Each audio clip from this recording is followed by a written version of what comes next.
কি ব্যাপার? বলো না কেন? সত্যি করে বলো, তোর সমস্যা কি? রুবেল, আমি তো বলতেছি আমি বলতে পারবো না। আজকে তোমাকে বলতেই হবে। কেন তুমি রোজা রাখো নাই? কেন ইফতার করবা না? রুবেল, তুমি আমার গায়ে হাত তুললে? হ্যাঁ, তুললাম।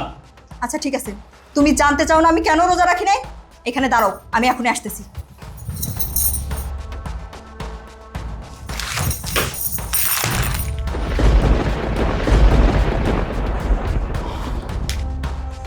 তোমরা জানতে চাইছিলে না আমি কেন রোজা রাখি নাই?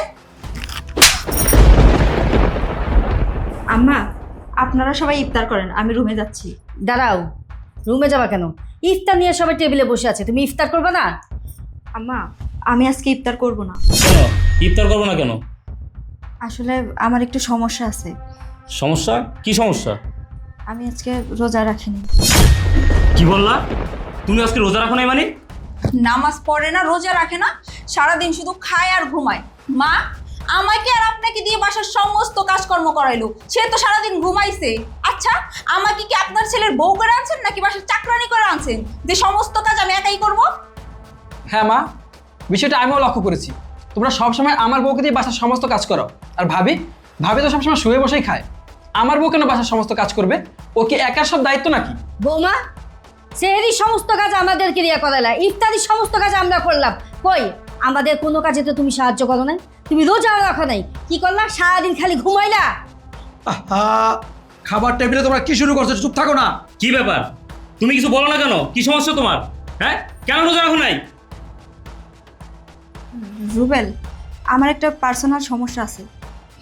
কি সেই পার্সোনাল সমস্যা? যেমন পার্সোনাল সমস্যা তুমি এখানে বলতে পারবো না? এই সমস্যার কথা বলা যাবে না।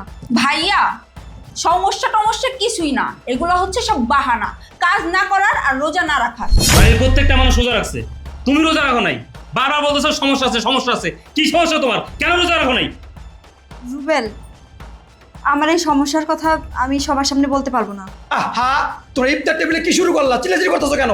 চিল্লাচিল্লি না কইরা দোয়া করো সবাই। কি ব্যাপার? তুমি কথা বলো না কেন? কি সমস্যা তোমার? রোজা রাখো নাই কেন? এই, তোমার কি সমস্যা যে তুমি রোজা রাখতে পারো নাই? বাড়ির প্রত্যেকটা মানুষ রোজা রাখছে, তোমার কি সমস্যা বলতে হইব, বলো। সেই সময় তো উঠে ঠিকই খাইলা, আর এখন বলতেছো আমি রোজা রাখি নাই। এই, মা তো ঠিক কথাই বলতেছে। সেই সময় তো ঠিকই সেরি করছো, এখন ইফতার টেবিলে কেন বলতেছো রোজা রাখো নাই? আমি একটা বিষয় কিছু বুঝতেছি না। বৌমা তো বললো বৌমার অসুবিধা আছে, তার জন্য রোজা রাখতে পারে নাই। আর তোমরা সবাই বৌমার সাথে চিল্লাচিল্লি করতেছো। আচ্ছা বৌমা, তুমি রোজা রাখতে পারো নাই, আমাদের সাথে ইফতার করো। বাবা, আমি আপনাদের সাথে বসে ইফতারি করতে পারবো না। কেন ইফতার করতে পারো না? বারবার বলতেছো তোমার সমস্যা আছে, সমস্যা আছে। কি সমস্যা? রুবেল, আমি তো বলতেছি আমার পার্সোনাল সমস্যা আছে। এই সমস্যার কারণে আমি রোজা নামাজ কোনো কিছু করতে পারবো না। ভাবি, তুমি তখন থেকে বলতেছো তোমার পার্সোনাল সমস্যা আছে। তোমার কি এমন সমস্যা যার কারণে তুমি রোজা রাখতে পারোনি? আমার জানা মতে মেয়েদের এরকম কোনো সমস্যা নেই যেটা সবার সামনে বলা যাবে না। কি ব্যাপার? বলো না কেন? সত্যি করে বলো, তোমার সমস্যা কি? রুবেল, আমি তো বলতেছি আমি বলতে পারবো না। আজকে তোমাকে বলতেই হবে। কেন তুমি রোজা রাখো নাই? কেন ইফতার করবা না?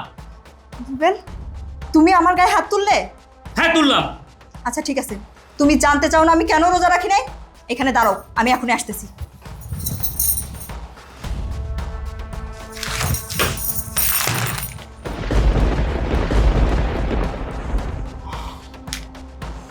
তোমরা জানতে চাইছিলে না আমি কেন রোজা রাখি নাই?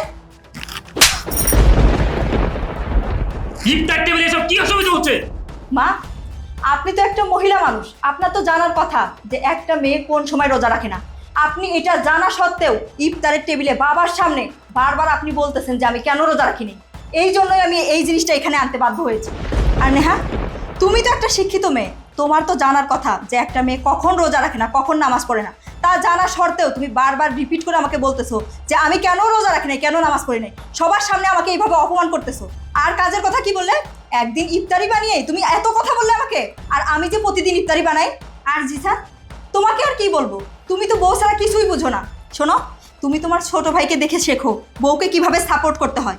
রুবেল, সবার কথা বাদ দিলাম, তুমি তো আমার স্বামী, তোমার তো অন্তত জানার কথা ছিল যে আমি কখন অসুস্থ থাকি, কখন সুস্থ থাকি। তা না জেনে তুমি কাপুরুষের মতো আমার গালে থাপ্পড় মেরেছো। এই ইফতারের টেবিলে সবার সামনে তুমি আমাকে অপমান করেছো আর বাবাকে ছোট করেছো। বাবা, আমি জানি আপনি আমার এই কাজে অনেক অপমানিত হয়েছেন, অনেক কষ্ট পেয়েছেন। বাবা বিশ্বাস করেন, আমি আপনাকে অপমান করতে চাইনি, কষ্ট দিতে চাইনি, আমি বাধ্য হয়ে এই কাজটা করেছি। বাবা আপনি আমাকে ক্ষমা করে দিন। বৌমা, আমরা সবাই হয়েছি মূর্খ, নাদান। আর নাদান বইলেই এই একটা প্রশ্ন তোমাকে বারবার করা হয়েছে। বৌমা, আমি তোমায় বলতেছি, এই বিষয় লইয়া আর চিলাচিলি করো না। ইফতারের সামনে নিয়ে কথা বললে আল্লাহ পাক বেজার হয়।